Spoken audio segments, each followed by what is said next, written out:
Good evening to all. कल 18 तारीख जुलाई 2021 एक APSSB जो Arunachal Pradesh state staff selection board है उनकी तरफ से एक एग्ज़ाम कंडक्ट हो रहा था which was being done on 17th and 18th, दोनों दिन एग्ज़ाम था। इसमें 17 तारीख का एग्ज़ाम जो है वो बिना इंसिडेंट के निकला। टोटल 3 सेंटर्स थे और काफ़ी शांतिपूर्वक और बिना इंसिडेंट के हो गया। 18 तारीख को भी तीनों सेंटर में एग्ज़ाम शुरू हुआ और पीसफुल था, बट करीब 12:30 हमें इन्फॉर्मेशन मिला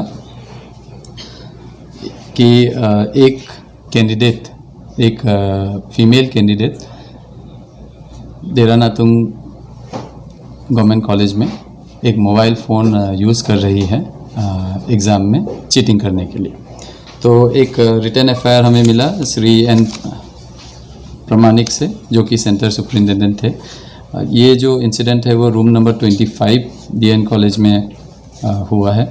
जैसे ही हमें रिटन इन्फॉर्मेशन मिला हमने इमीडिएटली टेकअप किया, एक केस रजिस्टर किया कि FIR number 313/21 under section 417 and 188 IPC।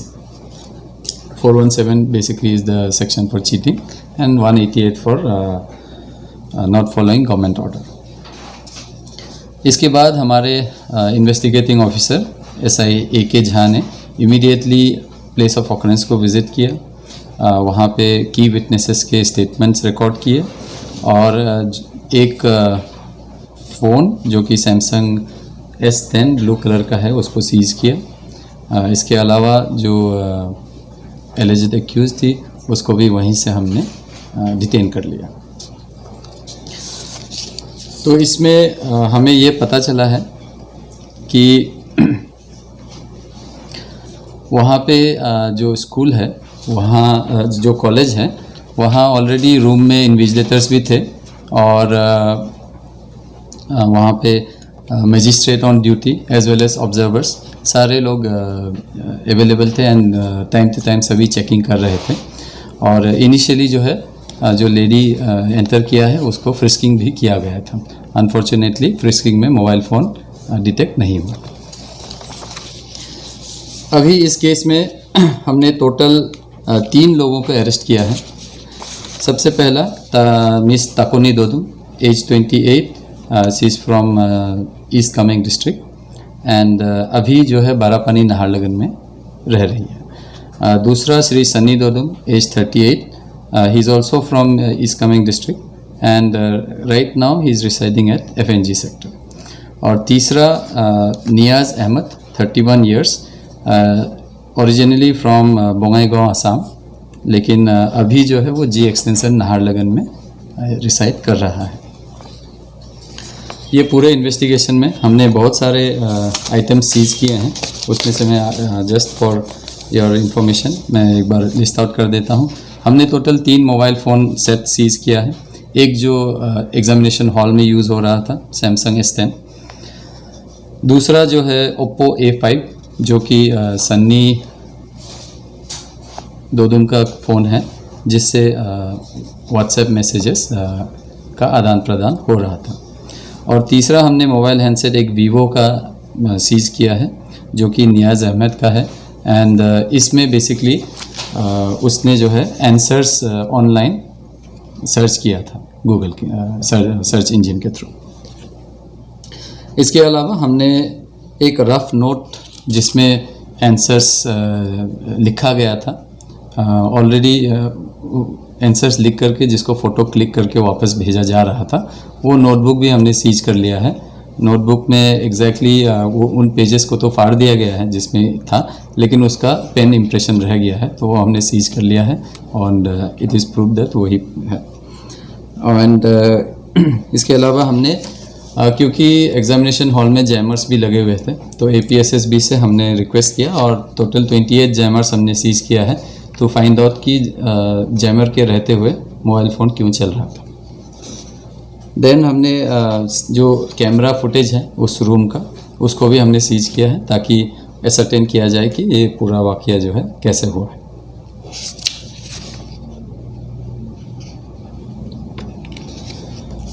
अभी तक के इन्वेस्टिगेशन से ये हमें पता लगा है कि 17 तारीख जो है 17 के नाइट को ताकुनी दोदुम जो है जो कैंडिडेट है उसने अपने कज़िन ब्रदर सन्नी दोदुम को फ़ोन किया कि एग्ज़ाम में उसकी मदद करें। तो जैसे ही फ़ोन किया तो सन्नी क्योंकि एग्ज़ाम का आंसर्स खुद नहीं बता सकता था तो उसने इमीडिएटली अपने दोस्त नियाज़ अहमद को फ़ोन किया। तो नियाज़ अहमद ने शाम को इतना इंटरेस्ट नहीं दिखाया।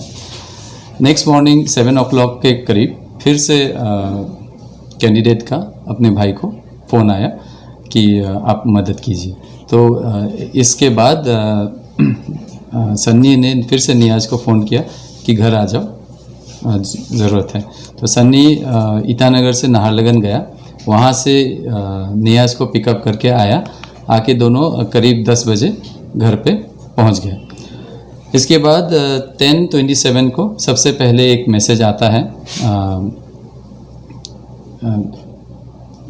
कैंडिडेट से अपने भाई को क्वेश्चन पेपर का फ़ोटो। तो इस तरह से मैसेज आने लगता है और यहाँ आंसर्स लिखने लगते हैं। तो टोटल जो है 10:27 से लेके 12:40 तक हमने देखा है कि मैसेजेस का आदान प्रदान हुआ है और ऑलमोस्ट सभी क्वेश्चंस के आंसर्स इन्होंने जो है लिख करके भेजा था। तो उसके बेसिस पे काफ़ी सारा आंसर कैंडिडेट ने अटेम्प्ट किया है। उसके बाद जब वहाँ पे इन्विजिलेटर्स को डाउट हुआ तो इमीडिएटली सर्च किया गया, चेकिंग में ये फ़ोन पकड़ा गया कैंडिडेट के पास से। उसी के बाद ही पुलिस को पता चला and this investigation was done on a very fast basis and after 1 o'clock within 6 to 7 hours we were able to locate all 3 of them और तीनों को अरेस्ट कर लिया गया है एंड आगे की कार्रवाई इसमें जारी है। अभी तक के इन्वेस्टिगेशन में जो डिटेल हमें मिला है इससे अभी तक कुछ ऐसा इन्फॉर्मेशन नहीं मिला है कि इन्होंने ये जो क्वेश्चन पेपर है इसको फर्दर किसी को शेयर किया हो। स्पेशली सन्नी दोदुम का जो फ़ोन है जिसमें क्वेश्चन पेपर आया था वहाँ से उसने नियाज़ अहमद को शेयर करने का अभी तक कोई ऐसा इन्फॉर्मेशन नहीं है। फर्दर उसने किसी पब्लिक को भी शेयर किया हो ऐसा भी इन्फॉर्मेशन अभी तक अवेलेबल नहीं हुआ है। हाउएवर हम इन्वेस्टिगेशन फर्दर जारी रख रहे हैं, CDR और फॉरेंसिक एनालिसिस फ़ोन्स का फर्दर किया जाएगा। अभी तक यही सिचुएशन है। सर एग्जैक्टली किस ये में पोस्ट के लिए हो ये सुपरवाइज़र पोस्ट के लिए है। सर ये सिक्योरिटी लैप्स था चेकिंग में, क्योंकि जब आप बोलते हैं कि जैमर लगा हुआ था तो वहाँ मोबाइल चलने का कारण हमको समझ में नहीं आ रहा, नंबर 1। नंबर 2, इतना जब टाइट सिक्योरिटी था तो वो मोबाइल गया कैसे अंदर में? बहुत बड़ा, हमको तो लगता है इट वाज सिक्योरिटी लैप्स।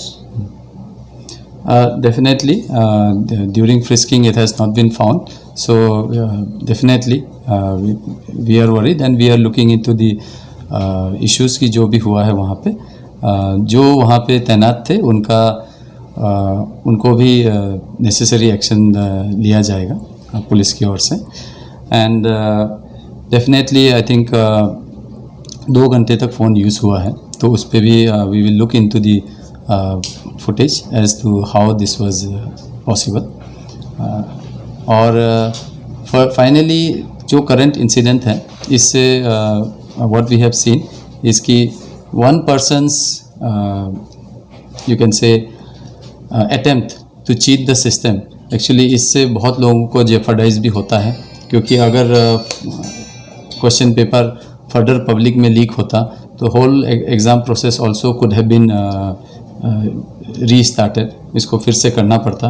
तो इसमें काफ़ी रिसोर्स और मैन पावर का भी यूसेज होता है, गवर्नमेंट मशीनरी का भी काफ़ी एक्सपेंसेस होता है।